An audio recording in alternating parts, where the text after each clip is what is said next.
그렇게 살고 계시죠? 복음의 사람은 예배자로 살아가는 겁니다. 봄이 왔습니다. 따뜻한 봄이 저희 곁에 찾아왔습니다. 봄에는 사랑이 시작됩니다. 개나리가 피고요, 진달래가 핍니다. 그리고 벚꽃이 피어나는 계절이 이 봄입니다. 이 봄꽃이 개화되면서 이제 전국은 꽃으로 만발할 것입니다. 여행을 다니게 되실 겁니다. 여기서 퀴즈 하나를 드립니다. 그럼 수많은 봄꽃들 중에서 가장 예쁜 봄꽃은 무엇입니까? 퀴즈입니다. 퀴즈. 땡입니다. 아닙니다. 여러분입니다. 개나리도 이쁘고 진달래도 예쁩니다. 벚꽃이 이쁜 거는 두말할 필요가 없습니다. 그런데요, 봄에는 부활절이 있습니다. 부활의 주님으로 충만한 여러분들이 진짜 봄꽃입니다. 부활의 주님 그 영원하신 이름으로 충만하신 여러분들이 진짜 봄꽃입니다. 부활의 주님 때문에 영원한 안식을 누리고 맛보는 여러분들이 진짜 봄꽃입니다. 주님 앞에서 봄을 사시길 바랍니다. 복음의 사람은 다시 말하면 주님의 사람입니다. 예수의 사람. 요즘 잊혀진 단어가 있는데요, 제자라는 단어입니다. 제자. 예전에 들어보셨을 겁니다. 복음의 사람은 예배할 것입니다. 주님께 예배하는 제자를 우리가 살아가고 있습니다. 주님 앞에서 사는 사람은 봄이 되면 꽃망울을 터뜨립니다. 그리고 말씀이라는 꽃을 피워냅니다. 예수의 사람이신 성도 여러분, 꽃망울을 터뜨리십시오. 전국이 봄꽃으로 물들어가는 것처럼 여러분들의 삶 전체가 말씀의 꽃으로 만발하게 만드십시오. 말씀의 꽃내음으로 진동하는 삶이 되도록 하나님 앞에 서시기를 바랍니다. 굳이 꽃놀이 안 가셔도 됩니다. 이미 꽃밭입니다, 교회는. 옆을 보시고 뒤를 한번 돌아보시길 바랍니다.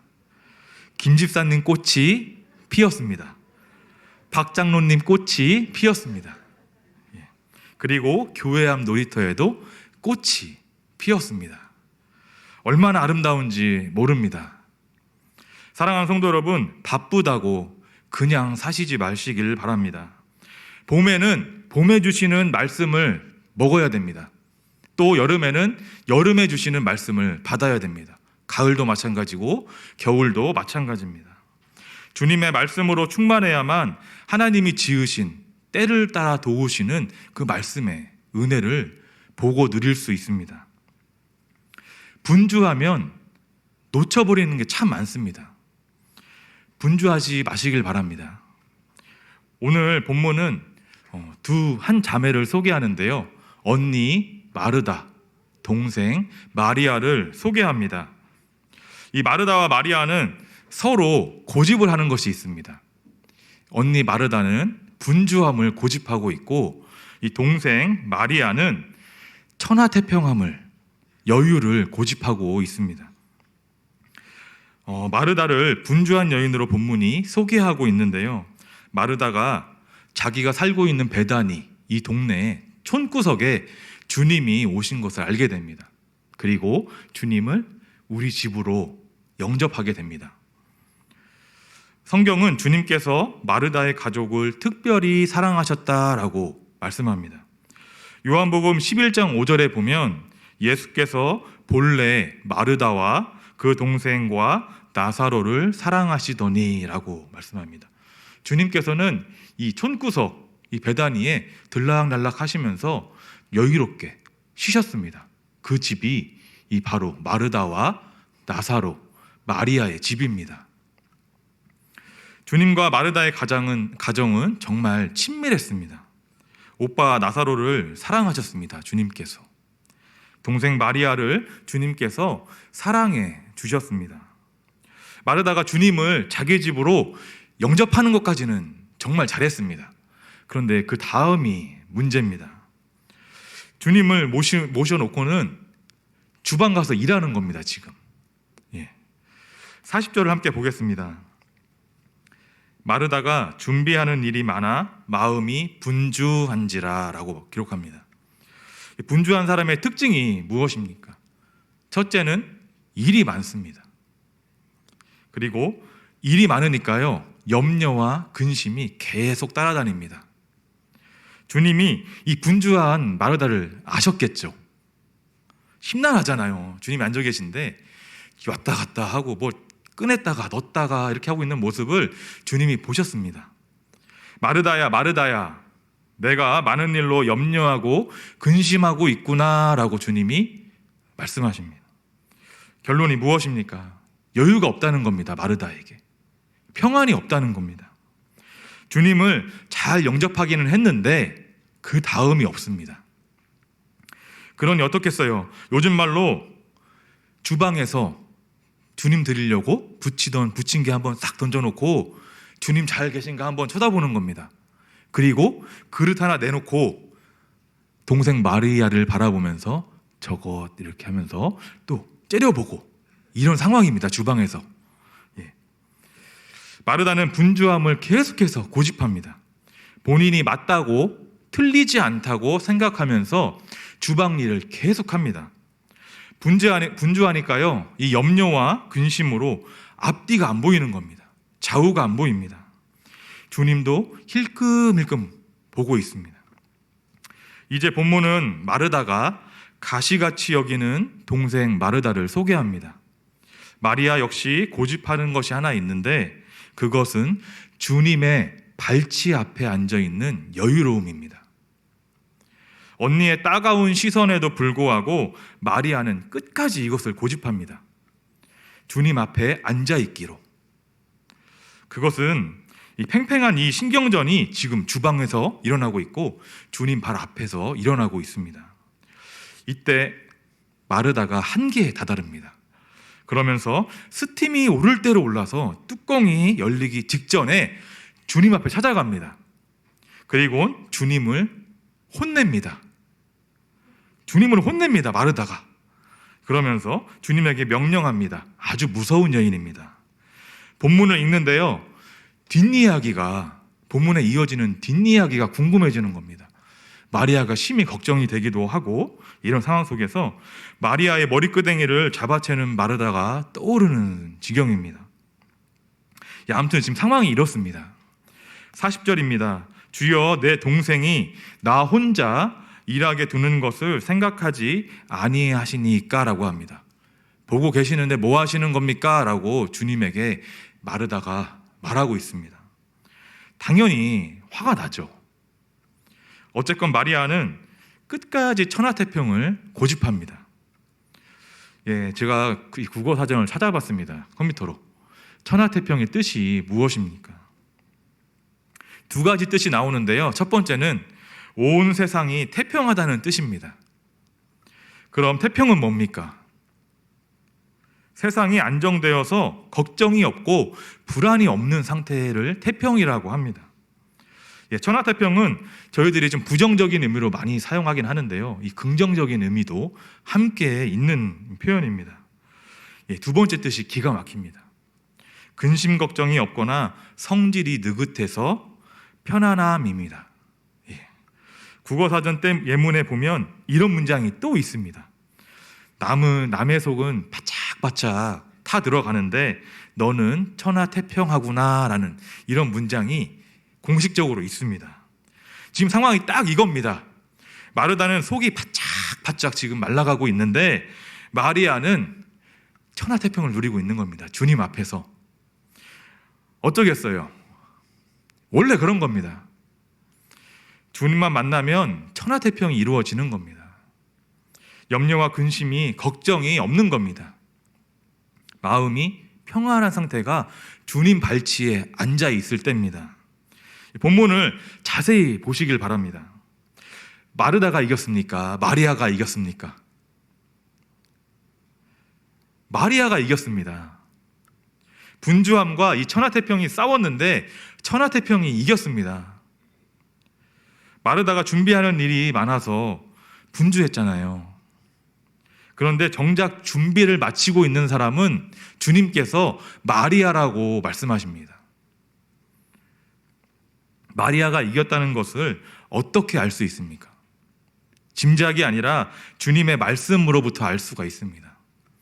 마리아 입장에서는 마르다 입장에서입니다. 마르다 입장에서는 일은 제가 다 하고 있는데 손 하나 까딱하지 않고 있는 마리아가 어떻게 준비가 다 됐습니까? 라고 말할 수 있을 겁니다. 그런데요, 사랑하는 성도 여러분, 그런 마리아는 할 줄 아는 게 없어서 가만히 앉아 있었겠습니까? 도울 줄 몰라서 앉아 있는 것을 택했겠습니까? 아닙니다. 39절을 보시길 바랍니다.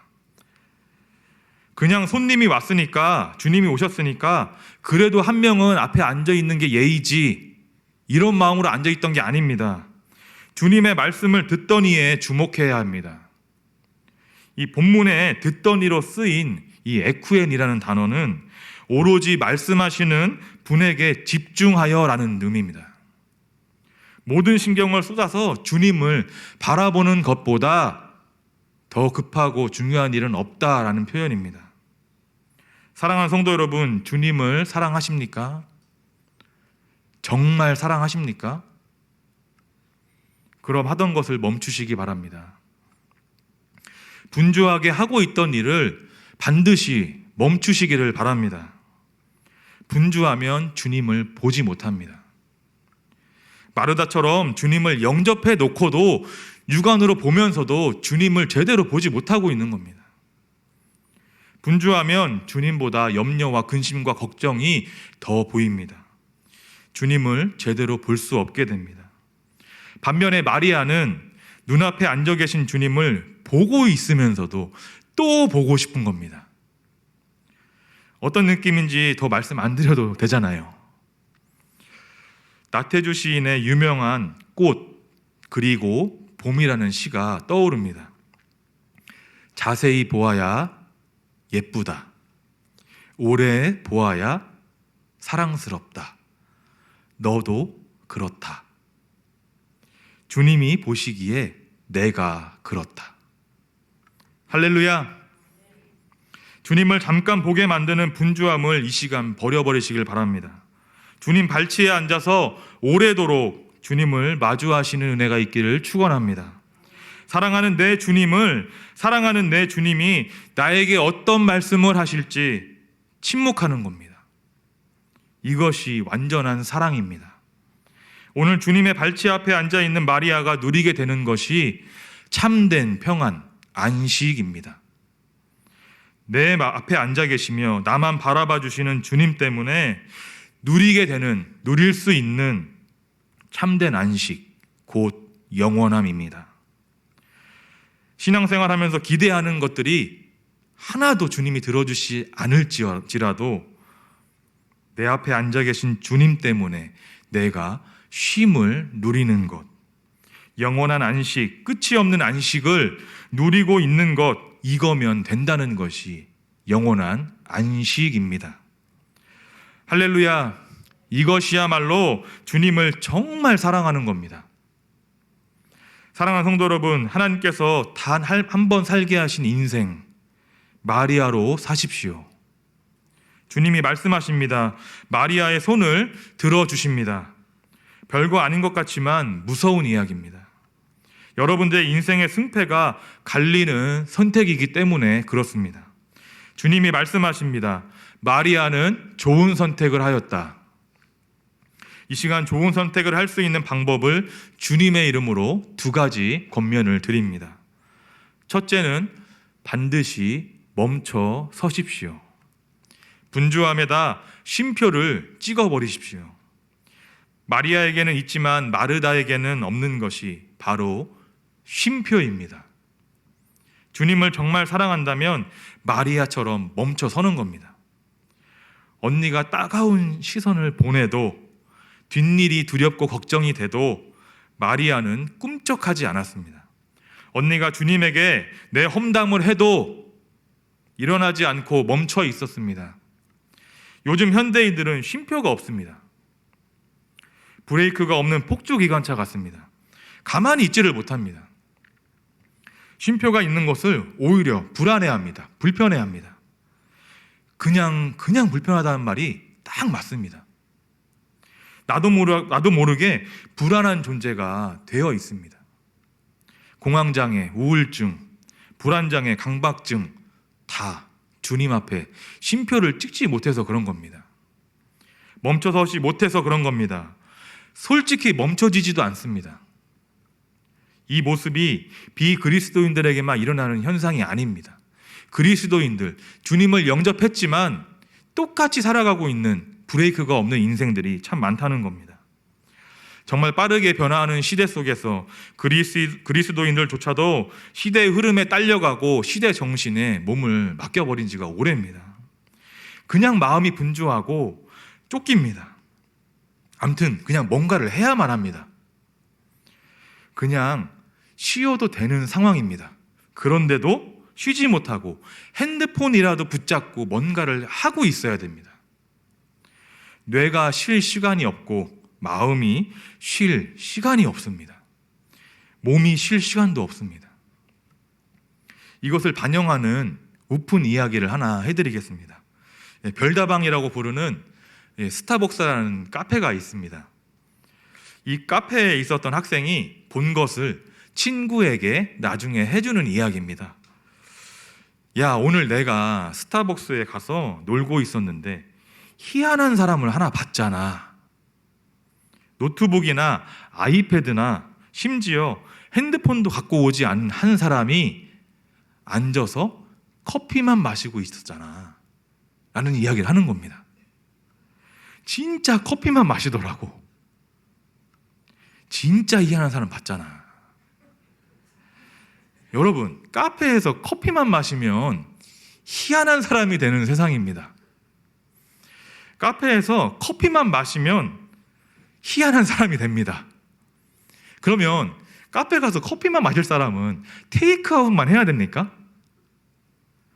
희한한 사람이 잘못한 게 맞습니까? 카페에서 커피만 마신 것입니다. 여러분, 우리의 눈을 한번 비벼봐야 됩니다. 다시 떠봐야 됩니다. 그럼 커피만 마실 사람은, 커피만 마시면서 쉬고 있는 사람은, 그 사람은 진짜 다 떼놓고 커피 마시면서 쉬고 싶을 수도 있었던 거잖아요. 요즘 청소년들이요, 주님 앞에 앉아있는 걸 뒤로합니다. 주일 예배마저도 뒤로하고는 성공가도를 위해 몸을 맡깁니다. 일단 성공하는데 온 신경을 쏟고 나서 성공하고 나면, 내 만족에 이르면 그때 주님을 섬기겠다는 겁니다. 마르다로 사는 겁니다. 마르다로 사는 겁니다. 최소한 어느 정도는 이뤄놓고 만족할 만큼은 해놓고 안식하겠다는 겁니다. 염려투성이와 근심투성이가 된 자신은 알지 못하고 주님을 섬기겠다는 겁니다. 마르다로. 또 있습니다. 교회 장년분들, 죄송합니다. 교회 봉사는 진짜 열심히 하십니다. 그런데 예배 시간이 오면 일찍 귀가하십니다. 그런데 이상하리만큼 집에 갔는데도 마음이 염려가 되고 찝찝합니다.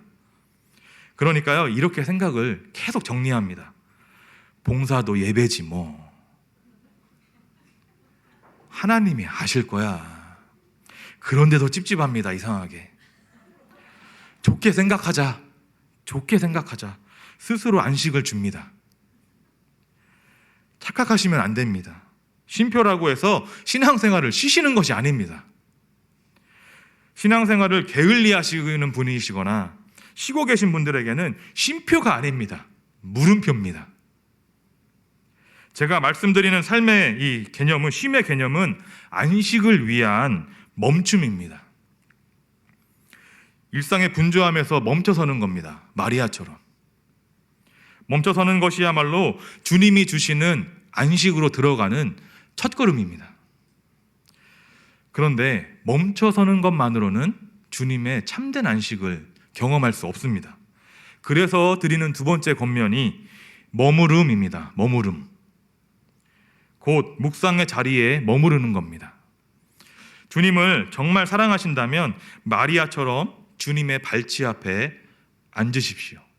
그 자리에서 머무르십시오.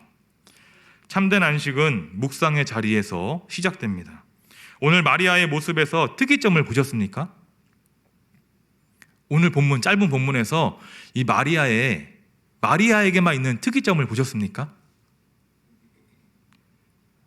말이 없습니다. 한마디의 말도 없습니다. 묵상의 참된 모습입니다. 주님이 말씀하시기 때문에 그렇습니다. 주님의 것이며 말씀은 주님으로부터 나오는 것이라는 것을 마리아가 알았습니다. 사랑은 나에게서 나오는 것이 아니라 주님께서 발치에 앉아있는 자에게, 머무르는 자에게 주시는 겁니다. 사랑하는 성도 여러분, 묵상의 자리에 머무십시오. 일상의 분주함에서 멈추는 것으로는 부족합니다. 멈추고 묵상의 자리에 머무는 것을 선택하시기 바랍니다. 멈추고 머무르는 것, 이것이 주님이 말씀하시는 좋은 선택입니다. 멈추고 머무르는 선택은 우리의 몫입니다. 주님이 해주시지 않습니다. 묵상의 자리에 머무를 때 주님께서 그때서야 말씀하십니다. 분주함이 낳는 염려와 근심이 완전히 사라지는 시간이 바로 주님 발치에 앉아 있을 때입니다. 주님께서 말씀하실 때 그제서야 사라지는 것입니다. 근심과 염려와 걱정이 주님 발치에 있을 때, 발치 앞에 앉아 있을 때 떠나는 겁니다. 쉼표를 찍은 사람에게만 주시는 것이 있는데 주님이 주시는 마침표입니다. 성경에 보면 이 마르다만큼 고집하는 사람이 하나 나옵니다. 베드로입니다. 베드로. 어부의 삶을 버리고 주님을 따랐잖아요. 주님께서 베드로에게 떠나실 것을 말씀하실 때 베드로의 마음이 분주해지기 시작했습니다. 내가 알던 주님이 아닙니다. 평화를 이루어 주실 주님이 죽는다고 하십니다. 염려와 근심으로 인생이 한가득으로 변했습니다. 베드로가 주님께 항변합니다. 항변. 부당하다고 느끼는 감정을 따지고 반대하는 감정을 주님께 표현하는 겁니다. 마태복음 16장 22절에 나옵니다. 베드로가 예수를 붙들고 항변하여 이르되 주여 그리 마옵소서. 이 일이 결코 죽게 미치지 아니하리이다. 주님이 죽으시는 일은 절대 일어나지 않을 것입니다. 주님이 틀리셨습니다. 왜 그러십니까? 그리고요, 그렇게 되면 안 됩니다. 라고 베드로가 항변을 합니다. 주님께. 그럼 난 어떡합니까? 두려움과 염려의 표현을 주님께 베드로가 던집니다. 마태복음 26절을 또 보십시오. 십자가에서 죽으실 때가 가까이 왔다는 주님의 말씀에 베드로가 이런 말을 합니다. 다른 제자들은 몰라도 나는 변하지 않습니다. 나는 주님을 결코 버리지 않습니다. 라고 확신에 찬 표현을 합니다.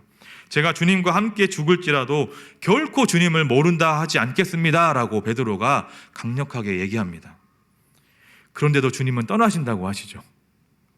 주님이 떠나신다는 말씀을 들은 베드로는 분주해졌습니다. 염려와 근심을 따라 걷기 시작합니다. 요한복음 18장의 말씀처럼 결국엔 말구의 귀까지 잘라버립니다. 베드로는 닭이 울기 전에 주님을 3번 부인합니다. 그때서야 비로소 멈춰 섭니다. 그는 결국 멈춰 섰지만 어부의 삶으로 제자리로 돌아가 버립니다. 멈춰 서는 것으로는 주님의 안식의 자리로 들어갈 수 없습니다. 내가 주님을 그렇게 사랑한다고 확신하고 확신했건만 결국은 돌고 돌아서 제자리에 옵니다. 우리가 그저 그런 존재라는 것을 베드로가 반증해 주고 있습니다. 여러분, 멈춰서 있으면 안 됩니다. 머뭇거리지 마시길 바랍니다.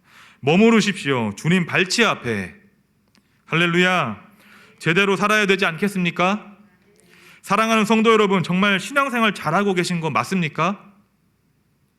주님 잘 믿고 계신 거 맞으십니까? 말씀은 내가 하는 것이 아니라 주님이 하시는 겁니다. 주님이 말씀하실 때까지 침묵하십시오. 주님은 말씀하시는 분이십니다. 우리는 그분의 말씀을 듣는 존재입니다. 여러분, 묵상의 능력이 있으십니까?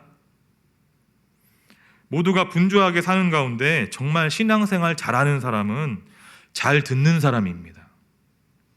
듣는 사람은 마르다처럼, 베드로처럼 주님에게 항변하지 않습니다.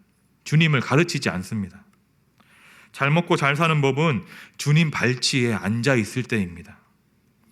세상의 소리가 얼마나 많이 들립니까? 정처 없이 떠내려가게 만드는 세상의 소리가 여러분들의 심령을 얼마나 강타합니까? 주일날 한 번 드리는 예배로 충분하다고 만족하십니까? 제가 단언합니다. 주님 정말 안 사랑하는 겁니다. 주님을 누구보다 사랑한다고 말은 하지만 주님과 사랑을 나눌 줄 모르는 사람입니다. 주님이 나를 오래 보시도록, 자세히 나를 보시도록 주님 발치에 앉아 머무십시오. 고요히 침묵하시길 바랍니다. 주일날 올려드리는 예배는 기본 중에 기본입니다. 기도 많이 하면 하나님 많이 사랑하는 겁니까? 옆에 사람보다 통성기를 더 크게 하고 많은 말을 내뱉으면 하나님 더 사랑하는 겁니까? 아닙니다. 주의 발치에 앉아 있는 것이 하나님 많이 사랑하는 겁니다. 우리는 듣는 존재입니다. 우리는 말하는 존재가 아니라 듣는 존재입니다. 주의 발치에 앉아 주님의 음성을 듣고 주님의 사랑을 듣는 겁니다. 사랑하는 성도 여러분, 주님 잘못 믿으면 안 됩니다. 잘 들어야 기도도 잘할 수 있지 않겠습니까? 주님 발치에 오래 머무는 신앙인이 되시기를 축원합니다. 히브리서 4장 3절에 보면 이런 말씀이 있습니다. 이미 믿는 우리들은 저 안식에 들어가는도다. 세상을 창조할 때부터 이 일이 이루어졌다라고 히브리서 4장 3절은 말씀합니다. 새 한글 성경으로 읽어드립니다. 우리는 믿는 사람들로서 그분의 쉼에 들어갑니다. 나의 쉼은 세상의 기초를 놓으실 때부터 이 일을 마무리하셨다라고 주님께서 말씀하십니다. 누구든 찾아오라고 말씀하십니다. 오늘 본문은 주님을 영접했다고 하는 많은 사람들 중에서 누가 참된 제자인지를 알게 해주는 말씀입니다. 본문은 주님이 하신 사역의 후반부의 이야기입니다. 베다니는 주님이 자주 편히 다니셨던 마을입니다. 예루살렘에서 3km 떨어져 있는 촌동네입니다. 주님은 곧 얼마 후에 이 예루살렘으로 순환의 시간을 보내기 위해서 들어가실 겁니다. 이 중요한 순간이 지금 사순절 넷째 주간을 보내고 있는 우리의 시간과 맞물려 있습니다. 사순절 넷째 주간을 시작하는 여러분, 오늘 본문은 사순절 넷째 주간을 보내는 우리의 시간과 맞물려 있다고 말씀을 드립니다. 주님은 이제 마리아의 오빠 나사로를 살리실 것입니다. 그리고 또 마리아는 이 주님께 향유를 부어 드릴 겁니다. 그런데 요한복음 12장에 보면 이런 말씀이 있습니다. 마리아는 또 일을 하고 있다. 마르다는 또 일을 하고 있다. 나사로를 살려주신 주님께 오빠의 살려주심을 감사하는 잔치가 열렸을 때 마르다는 또 일을 하고 있다라고 기록하고 있습니다. 분주함을 버리시는 은혜가 충만하시기를 축원합니다. 사순절 넷째 주간에 서 있는 여러분, 참된 제자이십니까? 제자 맞으십니까? 이 제자도 제자의 길을 걷도록 강조하는 이 달라스 윌라드라는 사람은 이렇게 말했습니다. 우리가 받은 각자의 천국 열쇠가 있는데 이것을 가지고 우리가 해야 되는 일은 우리가 맡은 사역과 내 생활이, 내 삶이 잔잔한 능력의 삶이 되도록 천국 열쇠를 사용하는 것이다 라고 말했습니다. 사랑하는 성도 여러분, 주님께서 우리에게 천국 열쇠를 주셨는데 묵혀두지 말라는 말씀입니다. 천국은 침노하는 자의 것이라고 말씀하셨습니다. 열쇠를 따야 됩니다. 그것이 묵상의 자리로 가서 앉는 겁니다. 주님께서 맡겨주신 내 사역과 내 삶이 안식의 자리에 있을 수 있도록 천국 열쇠를 묵혀두지 마시길 바랍니다. 분주하게 사는데 매여 있지 말고 안식의 자리로 초대하시는 주님을 만나시길 바랍니다. 안식의 자리에 들어가고자 애를 쓰고 부단히 애를 쓰시길 바랍니다. 마리아와 같이 안식을 누리기 위해서 좋은 선택을 하시라는 겁니다. 주님이 앉아 계신 발치에 앉는 노력을 해 나가시길 축원합니다. 분주함에서 멈춰서시고 묵상의 자리에 앉으십시오. 사순절 기간을 보내는 여러분, 사랑하는 주님을 자세히 바라보십시오. 주님을 오래도록 바라보십시오. 멈춰서고 머무르는 마리아의 좋은 선택이 여러분들의 선택이 될 것입니다. 마리아는 이 좋은 편을 택하였으니 이 귀한 일을 빼앗기지 아니하리라 라고 주님께서 마침표를 찍으십니다. 마리아의 안식을 그 누구도 그 무엇도 빼앗지 못할 것이라고 주님께서 마침표를 찍으셨습니다. 하나님께서 마련해 놓으신 안식의 자리, 참된 쉼이 있는 묵상의 자리에 반드시 앉으시길 바랍니다. 죽어서 가게 될 천국의 안식만 그냥 바라보지 마시고 오늘 그 천국의 안식의 기쁨을 누리시길 바랍니다. 천국은 침노하는 자의 것입니다. 마지막으로 말씀드립니다. 여러분, 마리아가 맞으십니까? 주님을 정말 사랑하십니까? 기도하겠습니다. 하나님 감사를 드립니다.